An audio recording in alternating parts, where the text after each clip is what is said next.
বন্ধুরা, আজ আমি ঠাকুর শ্রীরামকৃষ্ণের কিছু অমৃত কথা পাঠ করব। ঠাকুর চালকলা বাঁধা বিদ্যে তা শিখলেও পরীক্ষা দিতে কোনোদিন ভয় পাননি। তিনি তার শিষ্যদের বলতেন, সাধুকে দিনে দেখবি, রাতে দেখবি, তবে তাকে বিশ্বাস করবি, বাজিয়ে নিবি। সত্যকে কেউ উপহাস করে উড়িয়ে দিতে পারে না। ঠাকুর সত্যে প্রতিষ্ঠিত ছিলেন। ছদ্মবেশী রাজা নগর পরিভ্রমণকালে জানাজানি হলে স্থান ত্যাগ করে নিজের প্রাসাদে ফিরে যান। তেমনি ঠাকুরের অন্তলীলাতে দেখা যায় তিনি ভক্তদের কাছে আত্মপ্রকাশ ও অভয় দান করে স্বধামে ফিরতে ব্যস্ত ছিলেন। তিনি বলেছেন, সেই একই অবতার যেন ডুব দিয়ে এখানে উঠে কৃষ্ণ হলেন, ওখানে উঠে যিশু হলেন। কেশব সেন রামদত্তকে ঠাকুর সম্বন্ধে বলেছিলেন, তোমরা বুঝতে পারছো না উনি কে, তাই অত ঘাটাঘাটি করছো। ওকে মখমলে মুড়ে ভালো একটি গ্লাস কেসের মধ্যে রাখবে, 2-4টি ভালো করে ফুল দেবে আর দূর হতে প্রণাম করবে। একদিন ঠাকুর কেশববাবুর বাটিতে গমন করলে কেশববাবু তাহাকে বলেন যে, আপনি একবার আমার উপাসনা গৃহে পদার্পণ করুন, তাহা পবিত্র হয়ে যাবে। ঠাকুর কেশববাবুর উপাসনা গৃহে প্রবেশ করলে পর তিনি পুষ্প দিয়ে তাহার পদ্ম পূজা করেন। যে কথা আপনি ঠাকুরকে বলেন, কথা আপনি কাউকে প্রকাশ করবেন না। ঠাকুর নরেন্দ্রকে বলছেন, গিরিশ ঘোষ যা বলে তোর সঙ্গে কি মিলল? নরেন্দ্র বলছে, আমি কিছু বলিনি। তিনি বলেন তার অবতার বিশ্বাস বলে। শ্রীরামকৃষ্ণ বলছেন, কিন্তু খুব বিশ্বাস দেখেছিস? কিছুদিন পরে নরেন্দ্রর সঙ্গে ঠাকুরের অবতার বিষয়ের কথা হলো। ঠাকুর বলছেন, আচ্ছা, কেউ কেউ যে আমাকে ঈশ্বরের অবতার বলে, তোর কি বোধ হয়? নরেন্দ্র বলল, অন্যের মত শুনে আমি কিছু করব না।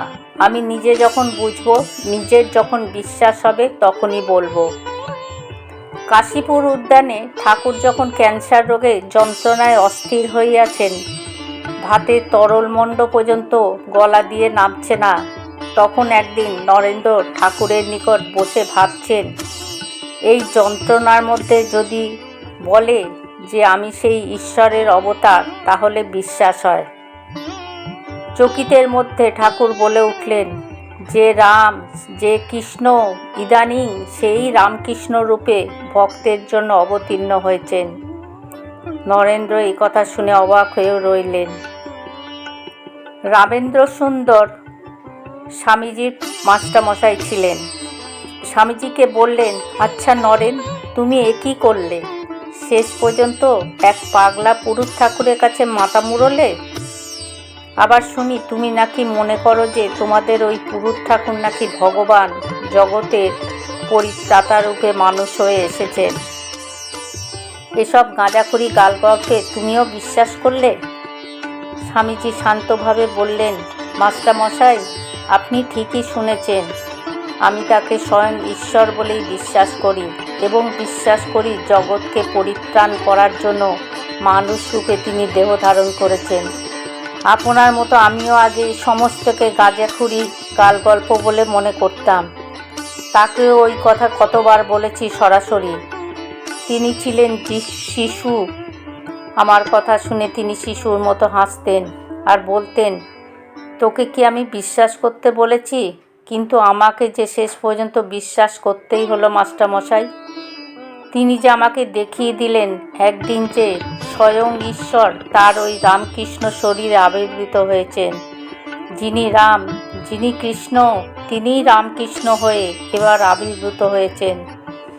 একবার রামরূপ, একবার কৃষ্ণরূপ, পৃথক পৃথকভাবে তিনি আমাকে দেখিয়েছেন।